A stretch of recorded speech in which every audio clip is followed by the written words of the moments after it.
Bienvenue au cœur du conflit, le podcast pour décrypter, comprendre et gérer vos conflits avec stratégie.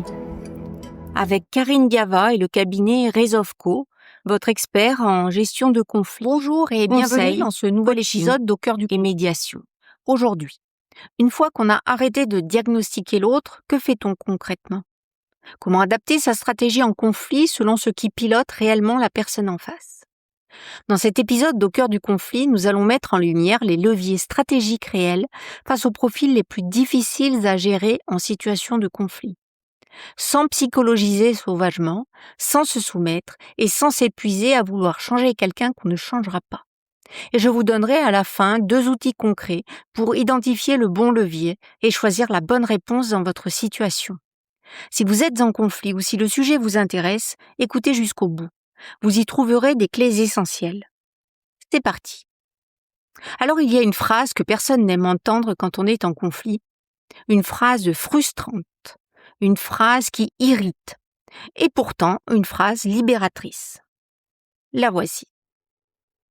Vous ne changerez probablement pas l'autre. Pas parce que les gens ne changent jamais, pas parce que toute personne difficile est condamnée à le rester, pas du tout.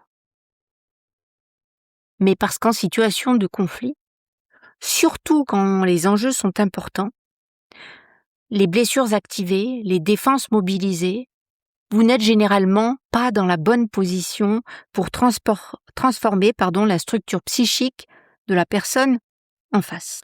Et pourtant, c'est exactement ce que la majorité des gens essaient de faire. Ils veulent faire reconnaître à quelqu'un de méfiant qu'il exagère. Ils veulent faire entendre à quelqu'un blessé dans son image qu'il blesse les autres. Ils veulent convaincre quelqu'un d'explosif de se calmer. Ils veulent faire admettre à quelqu'un de contrôlant qu'il doit lâcher. Ils veulent obtenir d'une personne instrumentale qu'elle comprenne la souffrance causée. Comme ça ne marche pas, ils intensifient plus d'explications, plus d'arguments, plus de preuves, plus d'indignation, plus de justifications. Et en intensifiant, ils aggravent précisément ce qu'ils voulaient faire diminuer. La bascule stratégique, c'est de comprendre ceci. Votre pouvoir ne réside pas dans la transformation de l'autre, il réside dans la qualité de votre lecture et dans la justesse de votre ajustement. Avant d'aller plus loin, il faut démystifier quelque chose. Beaucoup de personnes entendent adapter sa stratégie et pensent se soumettre. Si j'adapte, c'est que je cède. Si j'ajuste, c'est que j'accepte son fonctionnement. Si je ne confronte pas directement, c'est que j'évite. Eh bien non, adapter sa stratégie, c'est arrêter de donner des coups dans le vide, c'est cesser d'utiliser un outil qui ne marche pas. C'est choisir un mode d'action qui tient compte de la réalité en face. Quand vous êtes mécanicien, vous n'utilisez pas un tournevis pour visser un boulon. Pas par faiblesse, par efficacité. Et en conflit, c'est exactement pareil. Vous ne parlez pas à un système menacé comme à un système honteux. Vous ne parlez pas à un système désorganisé comme à un système de mauvaise foi. Vous ne parlez pas à un système traumatisé comme à un système calculateur. Et ajuster cela, ce n'est pas une capitulation, c'est de la précision. Donc dans l'épisode précédent, nous avons passé en revue toutes ces étiquettes que l'on colle en conflit. Paranoïaque, toxique, manipulateur, borderline, bipolaire, psychopathe. Et nous avons vu pourquoi ces étiquettes sont presque toujours inexactes. Mais la question que vous vous posez légitimement, c'est d'accord, je n'étiquette plus, alors qu'est-ce que je fais ? Voici la réponse, mécanisme par mécanisme. Alors le premier profil, c'est la personne pilotée par la méfiance. Vous reconnaissez ce profil. Elle vérifie tout, elle pose des questions dont vous sentez qu'elle connaît déjà la réponse, elle relève les incohérences, elle lit vos silences comme des aveux, elle soupçonne. Erreur classique, la rassurer affectivement. Mais fais-moi confiance. Ou je vous assure que mes intentions sont bonnes. Ou vous pouvez compter sur moi. Ce type de discours peut aggraver la méfiance. Pourquoi ? Eh bien parce que le problème n'est pas d'abord émotionnel, le problème est cognitif. Le cadre est flou, imprévisible, ambigu. Et cette personne remplit les blancs par la menace. Plus vous êtes vague, plus elle invente. Plus vous êtes chaleureux sans substance, plus elle se demande ce que vous cherchez à lui faire avaler. La bonne stratégie n'est pas affective, elle est structurelle. La cohérence, faites ce que vous avez dit. La traçabilité, documentez, confirmez par écrit, laissez des traces. Prévisibilité, annoncez ce que vous allez faire avant de le faire. Clarté des règles, expliquez les étapes, les délais, les conditions. Réduction de l'ambiguïté, moins de sous-entendus, moins d'implicites, moins de « on verra ». Vous ne lui demandez pas de faire confiance, vous réduisez les raisons fonctionnelles de se méfier. C'est moins romantique, mais ça peut être quand même plus efficace. Le deuxième profil, c'est la personne en atteinte identitaire, et dans l'épisode précédent, nous avons introduit 2 concepts importants.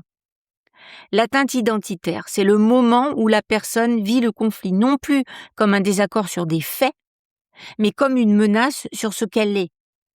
Et le duel identitaire, c'est quand les 2 parties sont simultanément en atteinte identitaire et que chaque échange devient une question de survie symbolique. Vous reconnaissez cette situation ?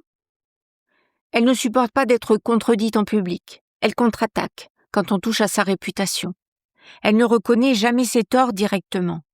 Elle reformule les faits de façon à se sortir de toute responsabilité.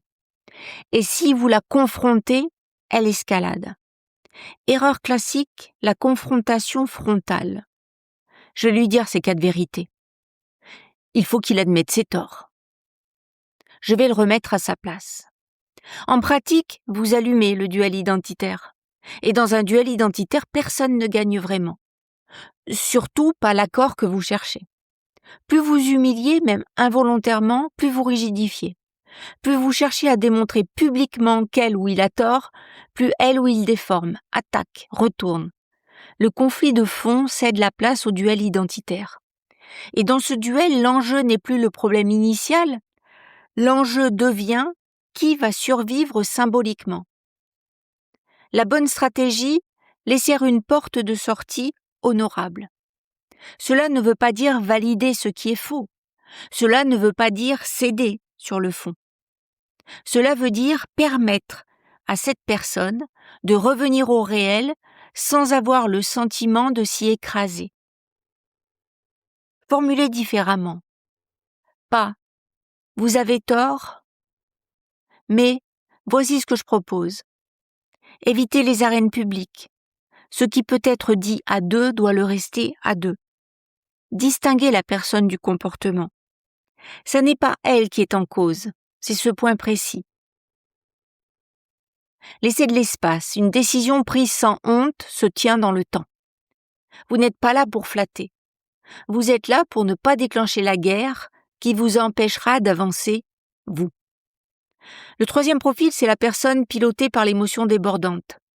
Dans l'épisode précédent, nous avons évoqué ces situations où quelqu'un monte très vite, pleure, accuse, appelle, menace, puis revient. La tentation dans ces cas-là est de vouloir raisonner. Je vais lui expliquer calmement. Je vais lui montrer que sa réaction est disproportionnée. Je vais lui montrer avec des faits. Ce réflexe est compréhensible. Il est presque toujours contre-productif. Voilà pourquoi. Parce que quand l'intensité émotionnelle atteint un certain seuil, le système nerveux bascule.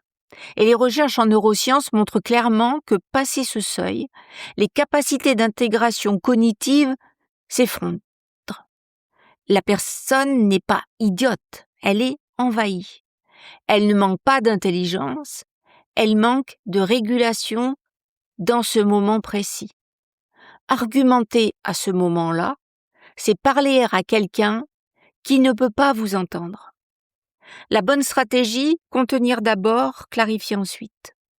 Contenir, ce n'est pas fusionner, ce n'est pas acquiescer à tout, ce n'est pas abandonner votre position, c'est ralentir le rythme, c'est réduire l'intensité de l'échange, c'est reconnaître l'émotion sans valider chaque contenu, c'est limiter les enjeux dans l'immédiat. Je comprends que c'est difficile. Je propose qu'on reprenne ça dans un moment plus calme. C'est ne pas abandonner, mais ne pas enfoncer non plus. Le bon ordre n'est pas « j'ai raison d'abord, j'apaise ensuite ». Le bon ordre est « je baisse la charge d'abord, je reviens au fond ensuite ». Et baisser la charge ne vous coûte rien sur le fond. Cela vous donne juste un interlocuteur à nouveau capable de penser. La 4e personnalité ou le 4e profil, c'est la personne qui dit oui, mais ne tient pas. Ce profil est moins visible, mais il est extrêmement fréquent. Et il génère une frustration très particulière. Parce que vous croyez avoir conclu, vous croyez avoir un accord, vous croyez que l'autre est d'accord. Et quelques jours plus tard, rien n'a bougé. Ou la personne se rétracte. Ou elle vous en veut silencieusement pour quelque chose où elle a pourtant dit oui. Ce qui s'est passé, c'est qu'il n'y avait pas d'accord. Il y avait un soulagement. Cette personne a dit oui pour mettre fin à la tension, pour ne pas vous décevoir, pour ne pas perdre votre approbation, pour éviter la confrontation qu'elle ne sait pas tenir. Et maintenant, elle ne peut pas tenir ce oui. Erreur classique. Croire l'accord acquis. Aller plus vite. Enchaîner sur la prochaine étape. La bonne stratégie, c'est de vérifier le consentement réel. Ralentir avant de conclure. Poser des questions qui permettent de dire non. Êtes-vous vraiment à l'aise avec ça? Faire reformuler. Qu'est-ce que tu vas faire concrètement? Créer assez de sécurité pour que le non soit possible. Si ce n'est pas faisable pour vous, c'est important de le dire maintenant. Sécuriser le non. Un non, maintenant, vaut mieux qu'un oui qui ne tient pas. Parce qu'un accord qui repose sur de la peur ne tient pas. Il se défait, il se retourne, ou il laisse un ressentiment qui empoisonne la suite. Un vrai accord, même partiel, tient. Le 5e profil, la personnalité pilotée par le besoin de contrôle. Elle vérifie chaque détail, elle revient sur des points déjà conclus. Elle rouvre ce qui était fermé. Elle exige des procédures précises. Elle ne supporte pas l'approximation. Elle semble incapable de lâcher. Erreur classique, lui demander de lâcher. Il faut que vous fassiez confiance au processus. Tu ne peux pas tout contrôler. Lâcher prise. Lâcher prise est probablement la formule la plus inefficace qui existe dans les conflits. Parce que plus quelqu'un se sent dans le chaos, plus son besoin de contrôle augmente. C'est une réponse adaptative, pas un défaut de caractère. Et donc dans un conflit, le chaos est très rapidement présent. Et quand on est en insécurité profonde, on resserre. C'est une mécanique de survie. La bonne stratégie, canaliser ce besoin, pas le combattre. Donner des critères clairs. Voici les 3 points qui comptent vraiment dans cet accord. Hiérarchiser. Ce point est essentiel, cet autre est secondaire. Fixer un seuil du suffisant. À partir de quand peut-on considérer que c'est acceptable? Séquencer. Voici ce qu'on règle maintenant. Voici ce qu'on verra dans un second temps. Structurer le processus. Étapes. Délai. Responsabilité clairement nommée. Vous ne lui demandez pas de se transformer. Vous lui donnez un cadre dans lequel son besoin de maîtrise peut s'exercer sans bloquer le tout. Et souvent, dans ce cadre, cette même personne, perçue comme rigide, devient capable de flexibilité. Parce qu'elle n'a plus peur de tomber dans le vide. Le 6e profil, c'est la personne pilotée par l'intérêt et le rapport de force. Ce profil est souvent le plus difficile à accepter. Parce que nous voulons croire que tout le monde est sensible à la souffrance causée. Que si on explique suffisamment ce que l'on a vécu, l'autre va comprendre, ressentir, se corriger. Parfois oui.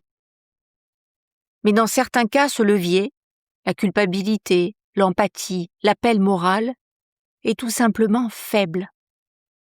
Pas parce que la personne est un monstre, mais parce que son mode de lecture du conflit est dominé par l'intérêt, le coût, le risque et le rapport de force. Qu'est-ce que j'ai à gagner? Qu'est-ce que ça me coûte de céder? Quel est l'espace de nuisance dont je dispose? Est-ce que cette personne peut vraiment me mettre en difficulté? Si vous continuez à parler de souffrance à quelqu'un qui lit en termes de coûts et de bénéfices, vous vous épuisez.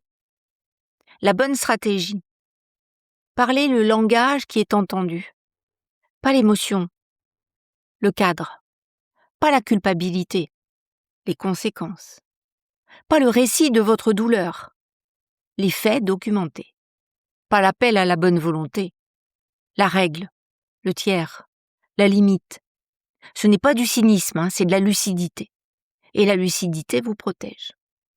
Le 7e profil, eh bien, c'est la personne dont la réaction vient d'un trauma activé. Ce profil est peut-être le plus mal lu de tous.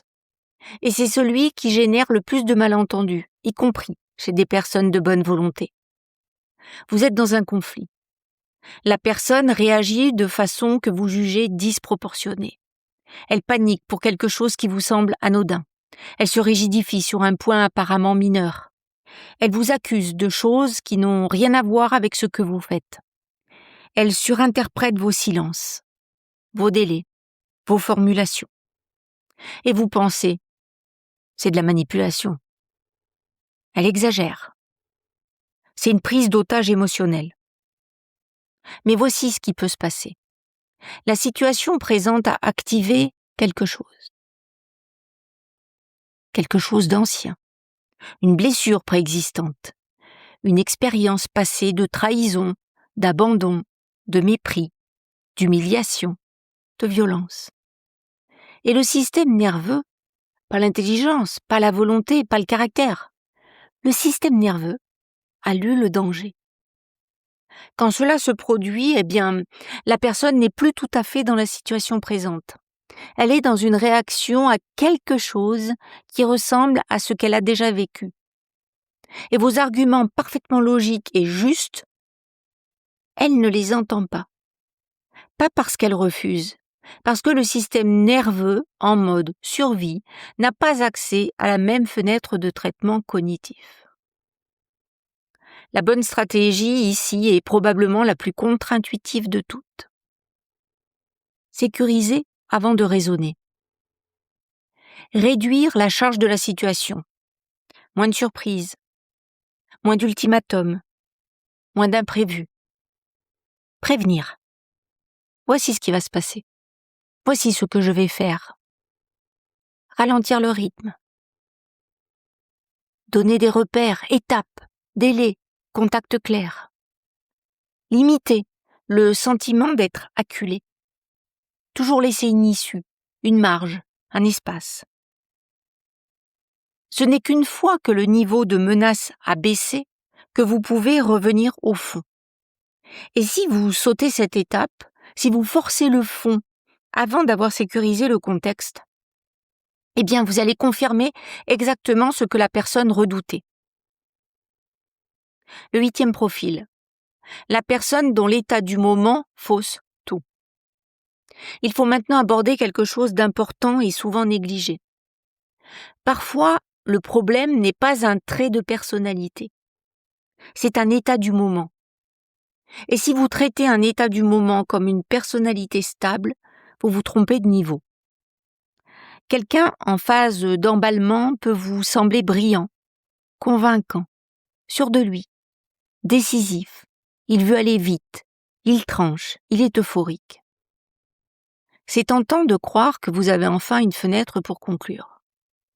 Mais c'est précisément le moment où il ne faut pas figer les choses. Parce que la décision prise dans cet état ne peut plus tenir quand l'état redescend.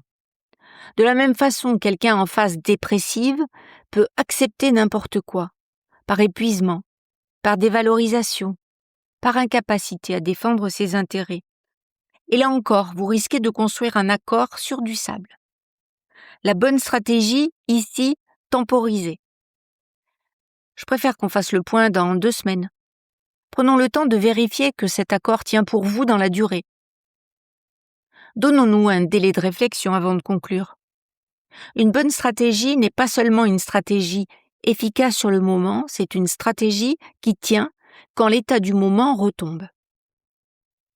Le 9e profil, la personne dont la réalité n'est plus suffisamment partagée. Ce point est le plus délicat et le plus important à connaître. Il arrive que la réalité commune ne soit plus suffisamment disponible. Pas parce que la personne est folle au sens populaire, mais parce que le contact avec une réalité partagée est altéré.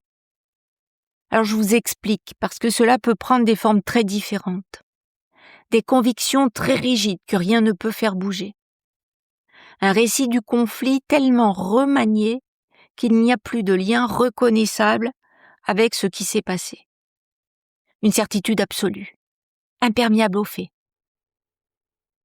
Une désorganisation du discours qui rend l'échange impossible. Dans ce cas, vous n'êtes plus dans un simple conflit difficile. Vous êtes face à un changement de niveau. La personne s'est raconté une histoire. Et la bonne question n'est plus comment parler.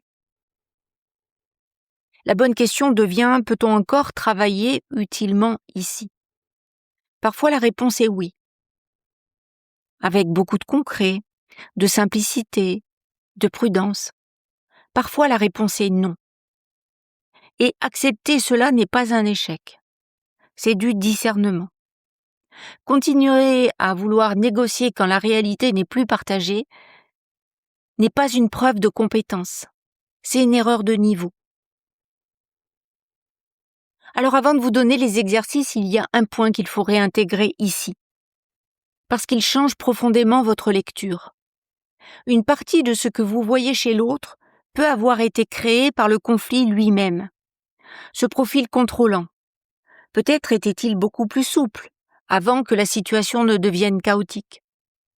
Ce profil méfiant.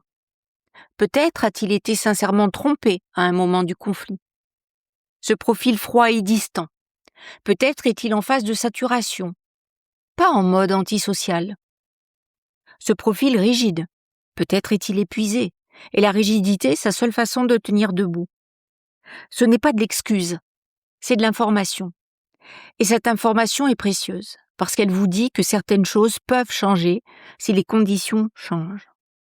Qu'il ne s'agit peut-être pas d'une structure immuable. Que votre propre façon de vous comporter dans le conflit peut être partie de la solution. Voici maintenant quelque chose d'important à accepter. Adapter sa stratégie ne signifie pas que vous pouvez tout résoudre. Il y a des situations où l'issue réaliste n'est pas la réconciliation, ni même un accord complet. Il y a des situations où l'enjeu devient la protection, réduire les dégâts, limiter l'exposition, sortir du dispositif proprement. Ce n'est pas un échec de votre stratégie, c'est une lecture juste de ce qui est faisable. Il y a une hiérarchie que beaucoup de personnes n'appliquent jamais parce qu'elle est trop douloureuse. Apaiser quand c'est possible. Clarifier quand le réel est encore partagé. Négocier quand il y a un intérêt des deux côtés. Cadrer quand l'accord de fond est impossible mais que la coexistence est nécessaire. Protéger quand ni l'apaisement ni la négociation ne sont tenables. Sortir quand rester aggrave structurellement la situation. Cette hiérarchie est impossible à appliquer tant que vous êtes enfermé dans l'idée que la bonne stratégie existe et que vous n'avez pas encore trouvé les bons mots. Parfois, la bonne stratégie, c'est de savoir quand arrêter de chercher une stratégie relationnelle et de déplacer l'énergie vers la protection. Ce discernement, savoir quand on est passé d'un niveau à l'autre, c'est l'une des compétences les plus rares et les plus précieuses en situation de conflit. Et passer d'un niveau à l'autre, ça peut être chez l'autre, mais aussi chez vous. Quand on est dedans, quand on est blessé, quand on est épuisé, la lucidité sur le niveau où l'on est devient très difficile à maintenir. L'analyse ne peut pas toujours se faire seule. C'est pour cela qu'un regard extérieur change souvent radicalement ce qui est possible. Alors par exemple, dans le cabinet Resolveco, nous travaillons avec ce que j'appelle une neutralité engagée. Pas une neutralité de distance, pas une posture de retrait, mais un regard qui s'implique pour aider chaque partie à retrouver une marge d'action réelle. Et dans certains conflits très chargés, où la rencontre directe est impossible ou contre-productive, nous allons pratiquer ce qu'on appelle la médiation. Voire une médiation où les entretiens individuels vont être encore plus longs que dans une médiation standard. Parfois, ça peut monter à 3-4 heures. C'est prendre le temps de comprendre vraiment ce qui se joue. Ensuite, si vous vous sentez, soit vous pouvez avoir un contact direct avec la présence d'un tiers. Soit parfois, on va devoir avoir un travail en navette, c'est-à-dire que on rencontre chaque partie séparément, sans réunion commune. Ou avec une réunion commune uniquement en fin de processus, quand les conditions sont réunies. Parce que certains conflits ne peuvent pas se traiter en face à face. En tout cas, du moins pas au départ. Voici maintenant 2 exercices concrets pour travailler vos conflits en cours. Premier outil, la grille de lecture en 5 questions. Quand vous êtes face à une situation bloquée, avant de décider quoi faire, posez-vous ces 5 questions. 1. Est-ce que la réalité est encore suffisamment partagée? Y a-t-il un terrain commun pour parler? Ou est-ce que nos versions du réel, de l'histoire, du conflit, sont devenues incompatibles? 2. Est-ce que ce que j'observe est durable? Ou est-ce que c'est l'état du moment? Ce comportement existe-t-il depuis longtemps dans d'autres contextes? Ou est-ce que c'est le conflit ou la période qui a créé ça avec cette personne? 3. Qu'est-ce qui semble menacé chez l'autre? Son image? Sa sécurité? Son contrôle? Son lien? Ses intérêts concrets? 4. Qu'est-ce que le conflit lui-même a fabriqué dans son comportement? Qu'est-ce qui n'existait peut-être pas avant que les tensions s'installent? 5. Qu'est-ce qui est encore influençable? Sur quoi puis-je réellement agir sans aggraver la situation? Ces 5 questions ne vous donnent pas de certitude. Elles vous donnent des hypothèses de travail, et des hypothèses de travail valent infiniment mieux qu'une étiquette. Deuxième outil, la règle des 3 colonnes. Sur une feuille, tracez 3 colonnes. Colonne A, ce que je continue à faire parce que j'espère que ça va finir par marcher. Colonne B, est-ce que ça a marché jusqu'ici? Colonne C, quel levier n'ai-je pas encore vraiment essayé? Ce que vous allez souvent découvrir en faisant cet exercice honnêtement, c'est que la colonne A est remplie de stratégies qui ne marchent pas, que la colonne B est presque toujours non, et que la colonne C contient les vrais changements possibles. Parce que le premier mouvement stratégique n'est pas d'ajouter quelque chose, c'est souvent d'arrêter quelque chose. Arrêter d'argumenter quand argumenter aggrave.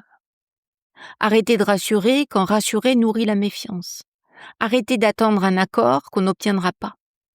Arrêter de se battre contre le levier au lieu de l'utiliser. La vraie compétence en conflit, ce n'est pas de reconnaître un diagnostic en quelques minutes. C'est de ne pas avoir besoin d'un diagnostic pour ajuster intelligemment votre stratégie. C'est de penser en termes de levier, pas d'identité. De lire ce qui est durable et ce qui est contextuel. De distinguer ce que vous pouvez influencer de ce que vous ne pouvez pas. De savoir quand parler et quand se taire. De savoir quand avancer et quand temporiser. Et de savoir quand arrêter de chercher à tout résoudre est la meilleure solution. Ce niveau de lecture est moins spectaculaire que de dire « ouais, c'est un pervers narcissique », mais il est infiniment plus puissant. Parce qu'à partir du moment où vous cessez de vouloir changer l'autre, vous pouvez enfin vous demander « qu'est-ce qui est faisable ici ?» Et c'est cette question-là qui redonne du pouvoir. Pas le pouvoir de transformer l'autre. Le pouvoir de ne plus vous tromper de combat. Si vous sentez que vous êtes enfermé dans un conflit complexe et que vous n'arrivez pas à démêler tout ça seul, n'hésitez pas à nous contacter chez Resolveco. Nous proposons des accompagnements personnalisés en coaching, analyse du conflit et médiation, qui vont vous aider à faire cette analyse en profondeur. Bien évidemment, cela peut demander un petit peu de temps, mais c'est la seule et meilleure stratégie. Pour plus d'informations, contactez le site www.resolveco.fr. Et si vous avez des questions, des situations dont vous aimeriez qu'on parle dans un prochain épisode, eh bien écrivez-nous. Vos questions nourrissent notre réflexion. C'était face à quelqu'un de difficile en conflit. Voici les stratégies qui changent vraiment les choses. Un épisode d'Au cœur du conflit. Pour aller plus loin, retrouvez la transcription de cet épisode et d'autres ressources sur mon site www.resolveco.fr. Merci de votre écoute. À très bientôt et prenez soin de vous. Merci d'avoir écouté cet épisode d'Au cœur du conflit, le podcast qui révèle les angles morts de vos conflits. Pour aller plus loin et débloquer vos situations complexes, retrouvez tous nos accompagnements sur www.resolveco.fr. Resolveco, votre cabinet spécialiste en gestion de conflits, conseils personnalisés, coaching stratégique et médiation pour vos situations professionnelles, familiales et personnelles. Si cet épisode vous a apporté des clés de compréhension et des outils, abonnez-vous et partagez-le. Vos questions et vos situations sont les bienvenues. Au cœur du conflit, un podcast Resolveco.